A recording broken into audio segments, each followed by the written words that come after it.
खबर आपको पहुंचाएंगे। लाहौर में वकील लतीफ खोसा के घर पर फायरिंग की गुत्थी सुलझ गई है। डीआईजी इन्वेस्टिगेशन का कहना है कि पुलिस ने लतीफ खोसा के घर पर फायरिंग करने वाले पेशावर शूटर मोहसिन उर्फ लंबा को गिरफ्तार कर लिया है। मजीद इस हवाले से क्या तफसीलात है जानेंगे डॉन न्यूज के नुमाइंदे वसीम रियाज से। वसीम, बताएगा पुलिस ने मजीद क्या बताना है पुलिस का इस हवाले से, और मुलजिम की गिरफ्तारी से मुतालिक भी बताइए, साथ ही उसने क्या इंकशाफात किए हैं। देखिए, चंद रोज कबल लतीफ खोसा के घर जो है वो फायरिंग हुई थी, जिसके बाद पुलिस ने अपनी ही मुद्दत में इसका मुकदमा जो है वो दर्ज किया था। उसके बाद तफ्तीश शुरू की गई।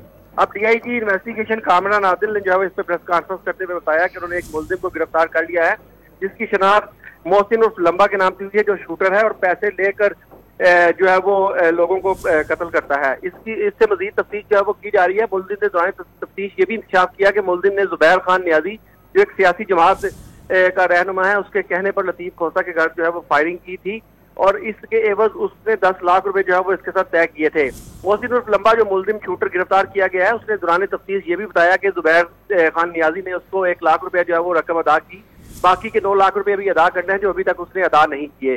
तो पुलिस ने जो है वो इसके बयान को जो है वो तफ्तीश का हिस्सा बना लिया है और इसमें मजीद तफ्तीश की जाएगी। पुलिस का कहना है कि जुबैर खान नियाजी को जो है वो इस मुकदमे में गिरफ्तार किया जाएगा और इस केस को जो है वो मजीद आगे बढ़ाया जाएगा। उनको गिरफ्तारी के बाद मजीद तफ्तीश करके हकाइक सामने लाए जाएंगे।